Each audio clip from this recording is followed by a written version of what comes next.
L'Apocalypse n'est pas seulement un livre annonçant des malheurs épouvantables. L'Apocalypse annonce aussi des bonnes nouvelles. Savez-vous qu'il y a 7 versets dans l'Apocalypse qui commencent par le mot « heureux » ou si vous voulez, 7 béatitudes dans l'Apocalypse. Ce premier « heureux », vous l'avez remarqué probablement, le premier cours, lorsqu'au chapitre 1er, verset 3, nous avons lu « Heureux celui qui lit et ceux qui entendent les paroles de la prophétie et qui gardent les choses qui sont écrites, car le temps est proche. » Et vous avez presque le même verset tout à la fin de l'Apocalypse au chapitre 22. Oui, il y a un bonheur de garder les paroles de la prophétie. Et puisque nous avons ensemble écouté les paroles de la prophétie, je vous souhaite le bonheur de les garder. Il y a d'autres heureux dans l'Apocalypse. Il y a des heureux par rapport à ceux qui passent par le martyre. Au chapitre 14, verset 18, un verset que l'on entend parfois, verset 13, un verset que l'on entend parfois lors de certains ensevelissements, puisqu'ils sont donnés par rapport à la personne qui vient de disparaître. Mais c'est un verset qui concerne avant tout ceux qui donneront leur vie par le martyre pendant le temps de la grande tribulation. Peut-être faut-il préciser ici que les chrétiens seront enlevés avant la grande tribulation, mais qu'il y a d'autres croyants pendant la grande tribulation, et même des multitudes. Apocalypse 7 parle d'une foule innombrable, représentant toute nation, toute tribu, tout peuple et toute langue. Tout simplement parce que Dieu a ses moyens pour attirer les âmes à lui, même quand l'Église ne sera plus là. Et l'absence de l'Église, les places vides de tous ceux qui auront averti leurs semblables et qui soudain auront disparu, ça veut parler, vous savez. Vous pouvez être sûr qu'à ce moment-là, les gens chercheront des Bibles et des cassettes et des livres de la prophétie. Ils se sont moqués des chrétiens et ils découvriront, c'était quand même vrai. Eh bien, il y aura d'innombrables croyants. Et les 2 témoins qui, pendant 3 ans et demi à Jérusalem, parleront. Vous ne croyez pas qu'il y aura aussi du fruit de cette prédication? Et puis quand l'ange traversera le ciel avec l'évangile éternel, Apocalypse 14, ça donnera aussi des effets sous la forme d'un impact sur la terre. Dieu aura ses moyens pendant ces jours terribles pour susciter d'autres témoins, d'autres enfants de Dieu. Et ceux-là, nous montre ce texte, devront suivre le Seigneur par le martyre. Ils seront sauvés par le sang de Christ, mais quelque chose qui ne nous est pas demandé à nous, du moins à l'immense majorité des chrétiens, c'est qu'ils devront s'identifier ensuite à Christ en donnant leur sang, leur vie, pour la cause de l'Évangile, pour la cause du Seigneur lui-même. Et c'est pourquoi nous lisons ce nouveau heureux, verset 13 d'Apocalypse 14, « J'entendis du ciel une voix qui disait, écrit, heureux dès à présent les morts qui meurent dans le Seigneur, oui, dit l'Esprit, afin qu'ils se reposent de leurs travaux, car leurs œuvres les suivent. » Et c'est toujours été le cas, chaque fois qu'il y a eu des martyrs, il y a eu bénédiction, leurs œuvres les ont suivis, et d'autres les ont remplacés. Et vous avez le même heureux, touchant les mêmes martyrs de la grande tribulation, chapitre 20, verset 6, heureux et saints ceux qui ont part à la première résurrection. J'en parlerai tout à l'heure. Puis il y a encore un autre heureux au chapitre 19. Et avec cet heureux-là, j'aborde le sujet de ce soir. C'est ce que nous lisons au verset 7 d'Apocalypse 19. Mais nous allons lire les versets 7 à 9. Déjà le verset 6. J'entendis comme la voix d'une foule nombreuse, comme un bruit de grosses eaux, et comme un bruit de forts coups de tonnerre, disant « Alléluia !» Ça veut dire louer l'Éternel. Car le Seigneur, notre Dieu Tout-Puissant, est entré dans son règne. Réjouissons-nous, soyons dans l'allégresse et donnons-lui gloire, car les noces de l'agneau sont venues, son épouse s'est préparée, et il lui a été donné de se revêtir d'un fin lin éclatant pur, car le fin lin, ce sont les œuvres justes des saints.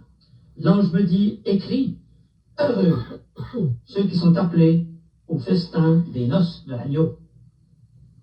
Alors que dans les chapitres 4 à 18, nous n'avons pas eu de mention de l'Église de Christ, soudain, elle apparaît dans ce chapitre 19. On va mettre le rétroprojecteur, si vous voulez, et le premier transparent, et vous verrez que nous arrivons maintenant à dépasser la date butoir, si j'ose ainsi m'exprimer. Hier, c'était la bataille d'Armageddon, et puis maintenant, nous allons parler du retour de Jésus-Christ. Mais l'Église elle-même, non, vous peut-être juste le verset un petit peu. L'Église elle-même, elle a été enlevée avant les événements que nous avons étudiés ensemble et qui remplissent les chapitres 4 à 18. Ces événements des 7 années de la grande tribulation, vous voyez la séparation ici, pour les deux périodes de 3 ans et demi.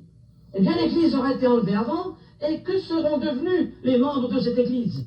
Ils auront rejoint le Seigneur. Et depuis lors, ils auront toujours été avec le Seigneur.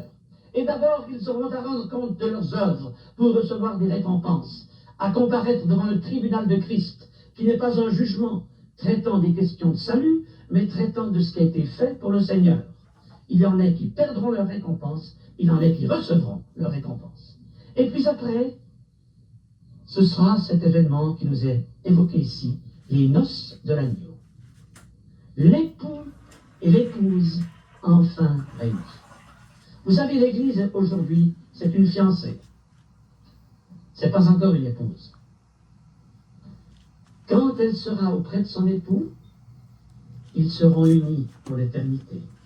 Et plus rien ne pourra les séparer. Il faut bien que cet événement soit célébré, n'est-ce pas? Alors nous assistons aux noces de l'agneau, en Apocalypse 19. Il est dit que l'épouse s'est parée de fin lin des œuvres justes des saints. Oui, elle s'est préparée, cette épouse, pendant 2000 ans. Elle s'est préparée au travers de toutes les générations de l'Église. Et toutes ces multitudes de chrétiens, ces millions de chrétiens de tous les siècles, qui se sont préparés souvent, qui ont payé un grand prix à cause de leur foi, d'innombrables martyrs, de ceux qui ont donné toute leur vie à la cause de Christ, et des chrétiens qui, sauvés par le sang de Christ, peut-être à la dernière minute de leur vie, ou d'autres qui ont passé leur vie à adorer le Seigneur, tous réunis pour voir Jésus-Christ, et nous le verrons tel qu'il est. Et ce sera une union définitive. Quelqu'un a comparé ce tableau des noces de l'agneau et de l'épouse qui s'est parée du fin lin de la justice des saints à ce qui se passait à Rome quand revenaient les soldats vainqueurs après une conquête. Ils étaient tous vêtus de leur tunique, et puis ceux qui s'étaient particulièrement distingués au combat, on leur mettait encore une toge de fin lin par-dessus la tunique. Et mes amis, nous sommes, vous et moi, comme enfants de Dieu, revêtus de la justice de Christ. Nous sommes sauvés en vertu de l'œuvre de justice de Christ à la croix. Notre vêtement, c'est la justice de Christ. Et nous ne sommes pour rien dans ce vêtement. C'est lui qui a tout fait. Mais il nous appelle aussi à nous distinguer dans le combat, aussi à conquérir, aussi à arracher des âmes à la perdition. Et ceux qui auront obéi à ses ordres de marche, qui auront accompli sa volonté, ceux-là seront récompensés, et ils auront, en plus du vêtement de justice, ils auront la toge des œuvres justes des fins lin. Et je pense qu'à Rome, quand défilait le cortège des vainqueurs, on remarquait ceux qui avaient la toge. J'espère, mes amis, que vous serez, que nous serons tous, par la grâce de Dieu, dans cette catégorie. Heureux ceux qui ont part au festin des noces de l'agneau. Vous y serez à l'invitation. J'ai peur qu'il y ait quelqu'un parmi nous qui entend l'invitation et qui ne sera pas au rendez-vous. Parce que ce soir, au lieu de vous décider pour le Seigneur, vous auriez simplement dit, je verrai demain. Et Satan sait toujours nous dire demain, et demain c'est jamais. C'est pourquoi décidez-vous ce soir. Les noces de l'agneau vous attendent. Le festin sera bientôt prêt. Il y a une place pour vous. À vous de décider. Et quand a lieu cette réunion du Seigneur avec son Église, alors le Seigneur peut revenir ici-bas sur la terre. Retour de Jésus-Christ. Et le chapitre 19 que vous avez lu nous montre le Seigneur à la tête de ses armées, le Seigneur revêtu de sa cuirasse, le Seigneur montant un cheval blanc, le Seigneur vainqueur, couronné roi des rois et seigneur des seigneurs, le Seigneur imposant son autorité à la planète Terre et venant exercer son autorité extraordinairement puissante sur ses adversaires qui sont l'Antéchrist, l'esprit d'erreur et Satan lui-même. Et toute cette conflagration réunie pour le suprême conflit de l'histoire, celui d'Armageddon, cette suprême bataille où Jésus-Christ va intervenir subitement et du souffle de sa bouche, il va écraser l'impie et va anéantir ses œuvres. Et c'est pourquoi ce chapitre 19 de l'Apocalypse nous montre ce triomphe et nous montre que l'Antéchrist, ou le fils de la perdition si vous préférez, et l'esprit d'erreur, ou le faux prophète si vous préférez, sont jetés dans l'étang de feu et de soufre, où ils sont condamnés au châtiment éternel. Il n'est pas dit de Satan à ce moment-là, il est jeté dans l'étang de feu et de soufre, ce sera pour plus tard. Satan, quant à lui, il sera jeté dans l'abîme qui est au fond le royaume du sous-monde. On peut assimiler l'abîme à l'enfer. C'est de l'abîme qu'est sortie cette nuée d'esprits impurs qui ont tourmenté les hommes au chapitre 9 de l'Apocalypse. C'est juste que Satan soit refoulé d'où il est venu, dans l'abîme, afin qu'il ne puisse pas nuire pendant les 1000 ans où le Seigneur régnera.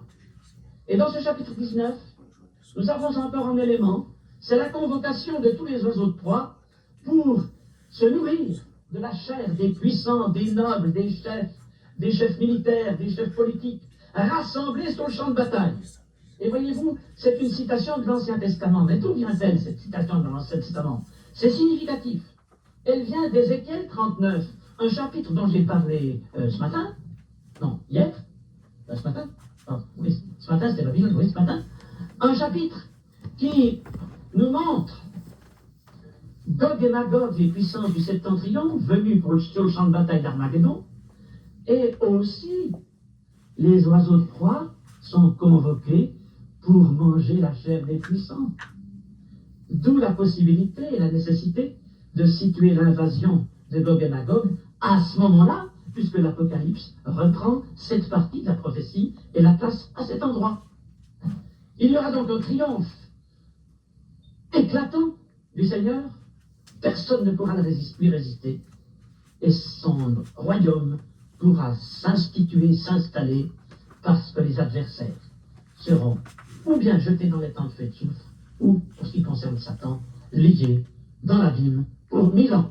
Et c'est ainsi que nous arrivons au règne de Jésus-Christ sur la terre, ce règne dont parlent seulement 6 versets dans l'Apocalypse, mais ce règne qui dure 1000 ans, puisque nous n'avons pas moins de 6 fois la mention des 1000 ans dans ces versets.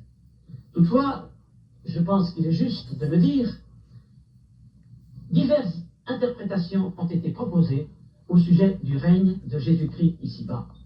Et comme il est dit quelque part dans l'Ancien Testament, une phrase répétée par l'apôtre Pierre, que devant le Seigneur, un jour est comme 1000 ans et 1000 ans sont comme un jour, certains ont pensé qu'il ne fallait pas prendre cette période de 1000 années littéralement, mais que le Seigneur viendrait régner sur la planète Terre sans nécessairement que ça dure 10 siècles.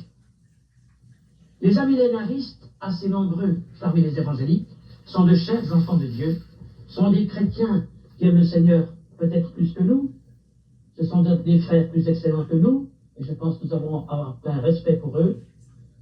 Ils ont pensé qu'il fallait tout spiritualiser les promesses de l'Ancien Testament et du Nouveau concernant le règne de Jésus-Christ sur la terre, concernant le rétablissement d'Israël, concernant le sceptre de fer sur les nations, concernant la nature rachetée de la servitude de Satan, et ils ont appliqué cela dans une autre sphère, pour ne pas dire une autre planète. Mais alors, mes amis, tout ne s'explique pas au travers de cette interprétation. Et j'ai de très chers frères millénaristes qui m'ont dit, là je dois vous dire, pour moi c'est un mystère, je n'ai pas d'explication. Je pense que c'est très bien de respecter les mystères quand on n'a pas d'explication. Mais l'interprétation pré-millénariste, qui prend les 1000 ans littéralement, a l'avantage de répondre exactement à des multitudes de prophéties de l'Ancien Testament.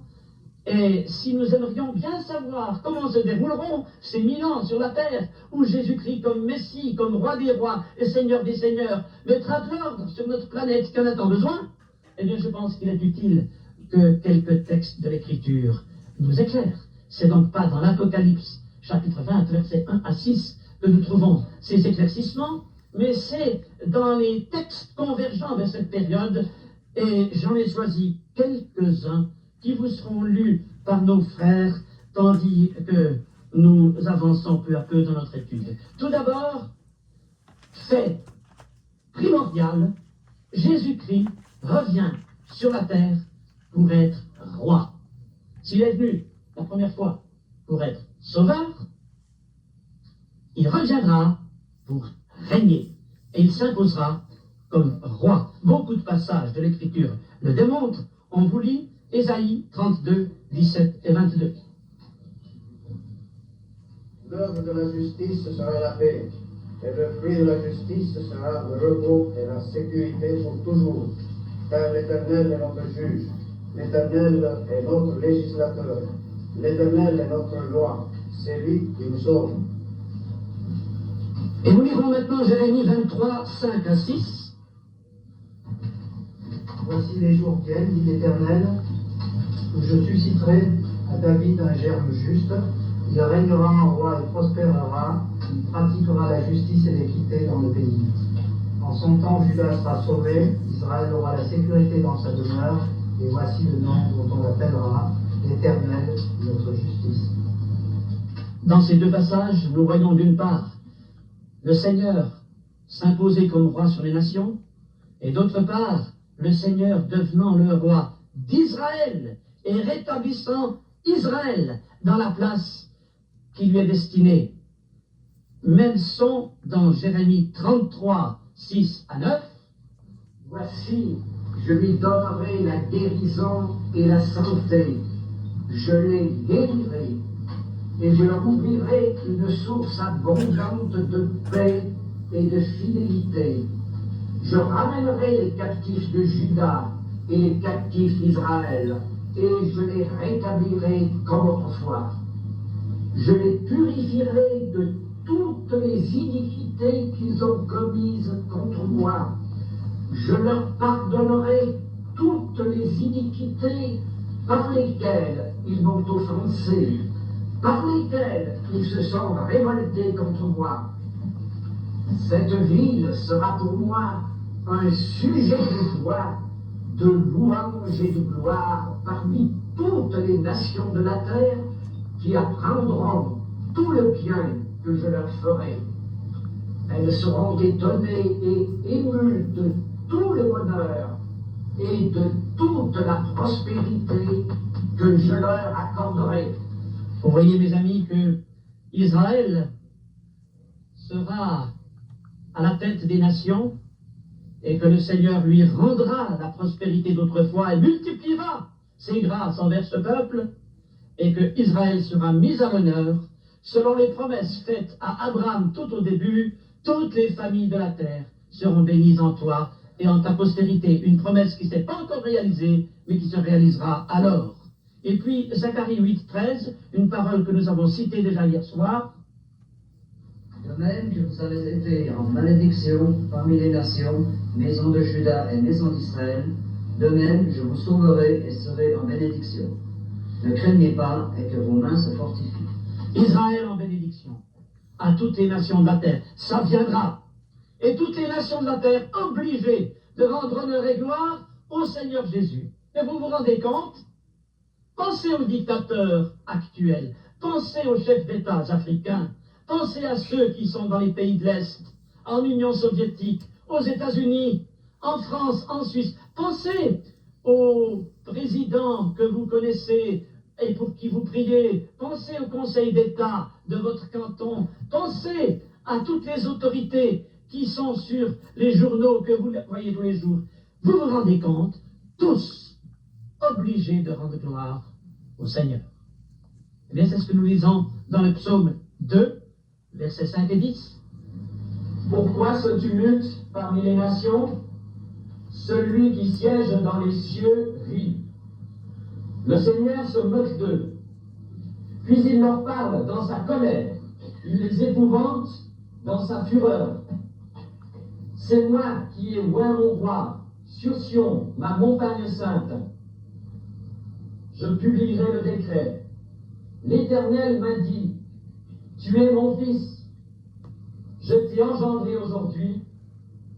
Demande-moi, et je te donnerai les nations pour héritage, les extrémités de la terre pour possession. Tu les briseras avec une verge de fer, tu les briseras comme le vase d'un potier. Et maintenant, roi, conduisez-vous avec sagesse.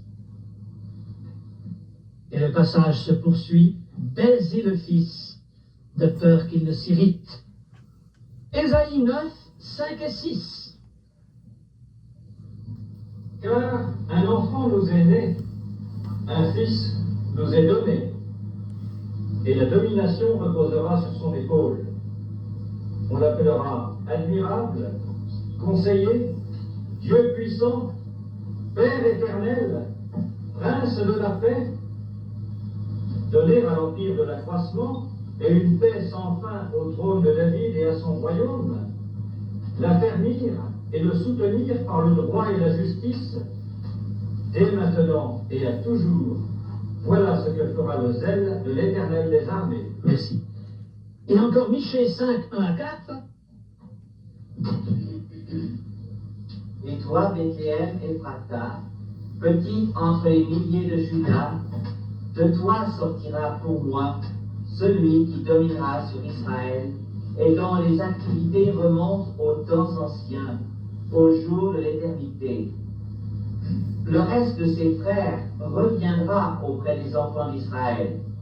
Il se présentera et il gouvernera avec la force de l'Éternel, avec la majesté du nom de l'Éternel son Dieu, et ils auront une demeure assurée, car il sera glorifié jusqu'aux extrémités de la terre. C'est lui qui ramènera la paix. Oui, c'est lui qui ramènera la paix. Seul le Seigneur est capable de ramener la paix. Lui, prince de la paix. Et nous lisons encore Zacharie 14, 16. Tous ceux qui resteront de toutes les nations venues contre Jérusalem monteront chaque année pour adorer le roi, l'Éternel des armées, et pour célébrer la fête des tabernacles. Vous voyez donc que le concert des nations est comme canalisé vers le chef d'orchestre. Vous voyez donc que tout le monde rend gloire au Seigneur. Il faut bien dire que Israël aura retrouvé sa patrie. Il est dit dans Ézéchiel 39, et c'est significatif que cette promesse se trouve dans ce chapitre-là, que le Seigneur ne laissera chez les nations aucun des Juifs. Ça veut dire que les 18 millions de Juifs, qui seront peut-être plus à ce moment-là, auront tous trouvé refuge dans la terre d'Israël. Il a dit que l'Église sera complète, que la totalité des païens sera entrée.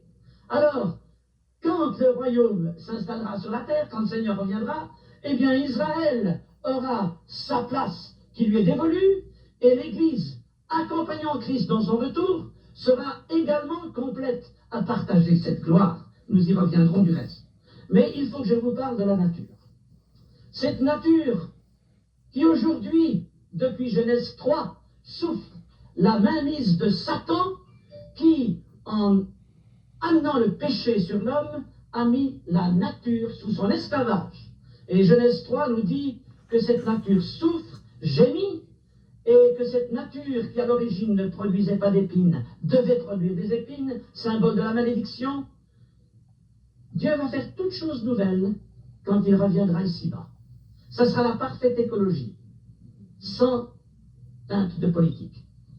Et ce sera en même temps faire valoir la création de Dieu de telle façon qu'il y aura de la nourriture pour tous, même si l'explosion démographique de l'humanité décuple.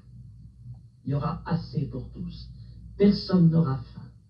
Tout le monde sera nourri par le divin Seigneur. Et comment est-ce que cette transformation s'opérera? Nous ne le savons pas. L'Écriture nous dit le résultat. Et on nous lit maintenant Romains 8, 19 à 22. Aussi la création attend-elle avec un ardent désir la révélation des fils de Dieu, car la création a été soumise à la vanité, non de son gré, mais à cause de celui qui l'y a soumise, avec l'espérance qu'elle aussi sera affranchie de la servitude de la corruption, pour avoir part à la liberté de la gloire des enfants de Dieu. Or, nous savons que jusqu'à ce jour, la création tout entière soupire et souffre les douleurs de l'enfantement. Vous le voyez, chers amis, l'apôtre Paul croyait au millénium. Et mes amis, quelle bénédiction pour cette nature enfin libérée de l'esclavage de Satan. Elle soupire aujourd'hui. Elle respirera ailleurs. Alors, au lieu de la rose croîtra le myrte. Au lieu de l'épine croîtra le cyprès, dit le prophète Ésaïe 55, 13. Il n'y aura plus de place pour les épines. Pensez donc, toute la place perdue aujourd'hui par les maquis et les épines dans le monde. À la place de cela, une végétation utile, une transformation complète, et aussi dans le règne animal. Il est à propos de lire ici Ésaïe 11, versets 4 à 10. Il jugera les pauvres avec équité, et il prononcera avec droiture un jugement sur les malheureux de la terre. Il frappera la terre de sa parole comme d'une verge, et du souffle de ses lèvres il fera mourir le méchant. La justice sera la ceinture de ses flancs, et la fidélité la ceinture de ses reins. Le loup habitera avec l'agneau, et la panthère se couchera avec le chevreau. Le veau, le lionceau et le bétail qu'on engraisse seront ensemble, et un petit enfant les conduira. La vache et l'ours auront un même pâturage, leurs petits un même gîte, et le lion comme le bœuf mangera de la paille. Le nourrisson s'ébattra sur l'antre de la vipère, et l'enfant sevré mettra sa main dans la caverne du basilic. Il ne se fera ni tort ni dommage sur toute ma montagne sainte, car la terre sera remplie de la connaissance de l'Éternel, comme le fond de la mer par les eaux qui le couvrent. En ce jour, le rejeton d'Isaïe sera là, comme une bannière pour les peuples. Les nations se tourneront vers lui, et la gloire sera sa demeure. Vous vous rendez compte, mes amis, la connaissance de l'Éternel remplissant la planète Terre comme le fond de l'océan est rempli par les eaux qui le couvrent. Tout le monde connaîtra l'Éternel, tout le monde pourra connaître beaucoup de choses. Nous en connaîtrons infiniment plus qu'aujourd'hui. Oh, ça sera une étude biblique de 1000 ans, le règne de Jésus-Christ. On va en apprendre des choses. Est-ce que vous réjouissez? J'espère que vous réjouissez. Et mes amis, ça sera tellement différent. On ne peut pas se faire d'idée. Je sais que vous avez beaucoup de questions. Il est dit que les saints régneront avec Christ. Nous lisons dans 2 Timothée 2,12, si nous souffrons avec lui, nous régnerons avec lui. Oui, vous, moi, roi, reine, vous vous rendez compte? Des êtres si pervers que nous, appelés à régner, appelés à avoir des fonctions gouvernementales, appelés à participer à l'administration de cet immense royaume, identifiés au roi, serviteurs du roi, envoyés par le roi. Ah, quel avenir! Vous voulez vous accrocher aux choses de la terre, mais dites, il faut regarder à ce qui est en avant. Il y a des chrétiens, vous savez, ils vivent comme s'il n'y avait pas d'avenir. Tenez, une petite illustration. En 1480, l'administration espagnole a frappé des pièces de monnaie représentant la carte de la péninsule ibérique, et à la place de l'océan Atlantique, ils ont écrit non plus ultra en latin, rien au-delà.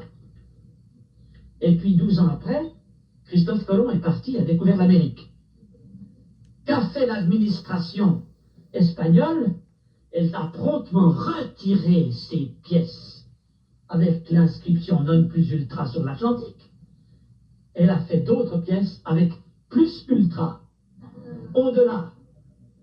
Alors les collectionneurs de monnaie, vous comprenez, je ne sais pas laquelle est la plus rare, mais c'est évidemment quelque chose de très précieux. Mais savez-vous qu'il y a des chrétiens qui vivent avec le non plus ultra?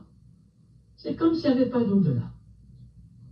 Mais non, mes amis, réjouissons-nous, préparons-nous pour le règne de Jésus-Christ ici-bas. Ça sera très différent que tout ce que nous avons vécu. Et nous pouvons nous réjouir. Et au lieu de faire une mine comme ça longue, il faut que vraiment nous soyons des chrétiens heureux, se réjouissant de participer au règne et de rejoindre notre roi. Eh bien, cela implique alors que dans le millénium, dans ce règne merveilleux, vous et moi, nous aurons un corps de résurrection, un corps semblable à celui du Seigneur, nous le verrons lui tel qu'il est, un corps qui n'est pas sujet aux limitations, comme le corps du Seigneur ressuscité n'a pas été sujet aux limitations, il a pu entrer dans une chambre, portes et fenêtres étant fermées. Je ne peux pas vous dire comment sera et comment se reconnaîtra, ça c'est l'affaire du Seigneur. Mais ce qui est certain, c'est qu'il y aura pendant le millénium deux catégories d'individus. Ceux qui ne peuvent plus mourir, ceux qui sont ressuscités avec Christ, qui ont le même corps que Christ, qui règnent avec lui, ceux que le Seigneur appelle les saints régneront avec lui, dit l'Écriture. Et puis, les générations qui naîtront sur la planète Terre, il y aura beaucoup de survivants de la terrible époque de l'Antéchrist. Et ces familles vont procréer, et ces ethnies vont se multiplier, et à cause des conditions de bénédiction, sans doute qu'il y aura une explosion démographique, parce qu'il y aura de quoi manger pour tous. Les déserts fleuriront, il y aura une bénédiction physique, morale et spirituelle sur toutes ces générations. Mais est-ce que tous seront au Seigneur? Oui, ils entendront tous parler du Seigneur, parce que la connaissance du Seigneur remplira la terre comme le fond des océans est rempli par les eaux qui le couvrent. Donc personne ne pourra se soustraire à la connaissance du Seigneur. Est-ce que la connaissance sauve? Non, elle enfle. Est-ce qu'on est sauvé par l'environnement? Ça sera un environnement parfait. Ça n'empêchera pas la nature humaine de se manifester. Et même la présence physique du Seigneur ici-bas n'empêchera pas les hommes de pécher. Quand le Seigneur était sur la terre la première fois, il y a eu des pécheurs autour de lui. Et quand il reviendra la seconde fois, si les hommes ne viennent pas à lui, ils resteront perdus dans leur péché. Ésaïe 65, 20. Il n'y aura plus enfants ni vieillards qui n'accomplissent leur jour, car celui qui mourra à 100 ans sera jeune, et le pécheur âgé de 100 ans sera maudit. Un passage très important qui se place dans la description du millénium, juste après, il y a cette répétition que le loup habitera avec l'agneau, donc c'est bien ce contexte-là. Et nous avons là des éclaircissements très importants. Il est question de pécheurs. Il y aura des pécheurs pendant le règne de 1000 ans. Et ceux qui ne voudront pas la purification de leur péché par le sang de Christ, seul moyen de purifier le péché, il faut le sang de Christ. Et ils resteront perdus.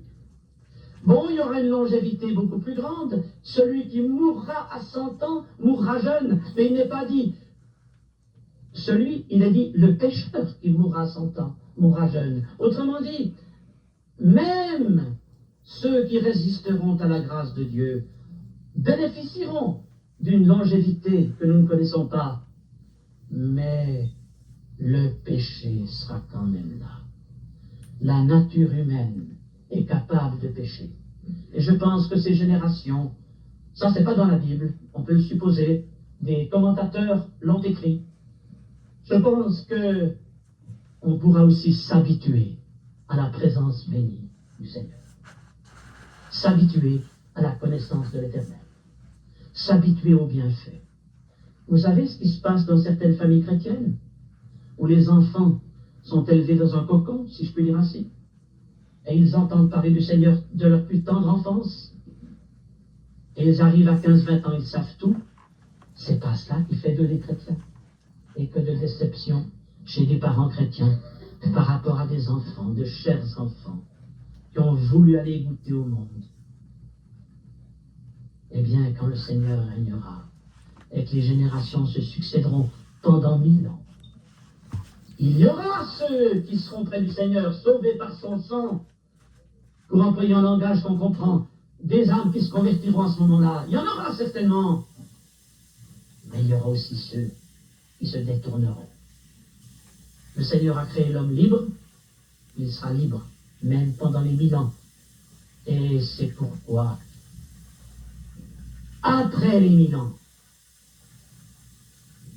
on assiste à quelque chose qu'on ne peut pas expliquer autrement.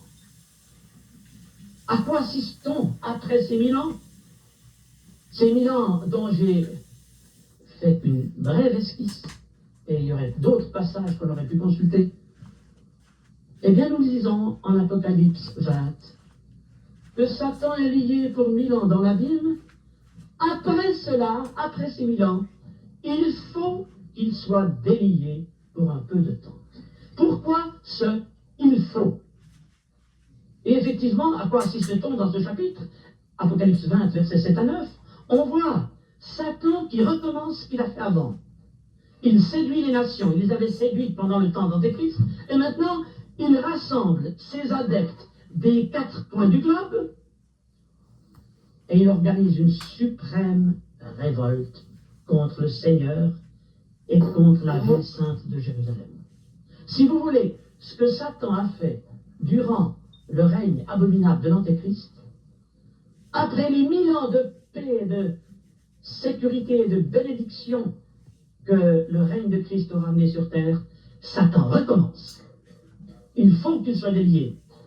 Suprême révolte, dernière révolte, mais alors intervention foudroyante de Christ qui prend son ennemi séculaire et le jette à son tour dans les temps de feu et de soufre qui a été préparé pour le diable et ses anges. Triomphe définitif sur Satan. Mais pourquoi fallait-il alors qu'ils ne soient pas jetés tout de suite dans les temps de feu de soufre, qu'ils soient d'abord 1000 ans dans l'abîme, et qu'ensuite ils soient déliés? Il faut qu'ils soient déliés pour un peu de temps. Vous voyez, c'est il faut. Pourquoi est-ce qu'il le fallait? Pour une double démonstration. La première, c'est que 1000 ans de prison pour Satan ne l'auront pas converti, ne l'auront pas transformé. Il est irrécupérable. Et sa condamnation est juste. Il fallait cette démonstration. Mais aussi, la nature humaine, même dans l'environnement le plus parfait, elle reste pécheresse. Elle reste orgueilleuse et rebelle contre Dieu. Elle reste capable des pires tromperies. Et l'environnement parfait du millénium n'a pas transformé la nature humaine. Il fallait cette démonstration pour nous, mes amis, parce que vous et moi, nous aimerions être transformés. Il n'y a qu'une seule chose qui peut nous transformer, c'est le sang de Jésus-Christ, et c'est sa parole, et c'est son esprit. Mais l'âme qui s'y soustrait, elle reste comme un serpent, comme un monstre. Elle est capable des pires tromperies, des pires révoltes, des pires blasphèmes. Voilà notre nature.